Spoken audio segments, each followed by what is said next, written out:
Hello and welcome students to the section 9 of the course Website Pen Testing SQL Injection Attack. So what we are going to learn in this section, first of all we will learn about the overview process of SQL injection attack. Then we will learn about how you can attack on a web application using SQL injection. Then we will take a look at HTML injection attack, and finally we will attack on a website using Kali Linux operating system. SQL injection attack overview. So what we are going to learn here, we are going to take a look at a couple of points. First of all, we will learn about what is SQL injection and how it works. And then we will learn about how you can perform SQL injection using various operating systems. So first of all, what is SQL injection?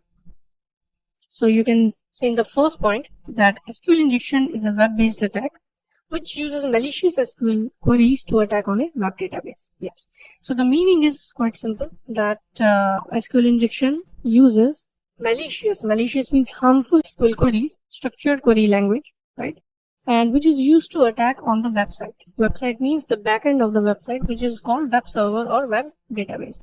So to gather information from web database, attackers generally use malicious SQL queries to attack on a web server. Second, you can see here that SQL injection attack can gather sensitive information. So what kind of information it can get? It can gather information about the usernames of customers or passwords or phone numbers, addresses, fax numbers, email IDs, etc. So these kind of sensitive information can be gathered by using SQL injection technique on websites.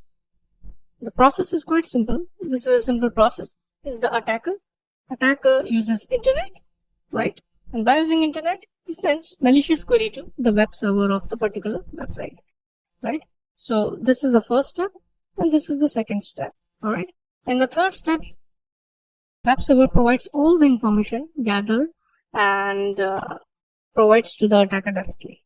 So whatever information is available inside web server, it fetches the information and provides it to the attacker. An attacker can use that information for harmful purposes. So this is a simple process of SQL injection. Now how you can perform SQL injection, that we are going to learn in the next videos. So this is all about the overview of SQL injection, and in the next video we will learn that how you can attack on a public web application using SQL injection attack process. So thank you so much guys.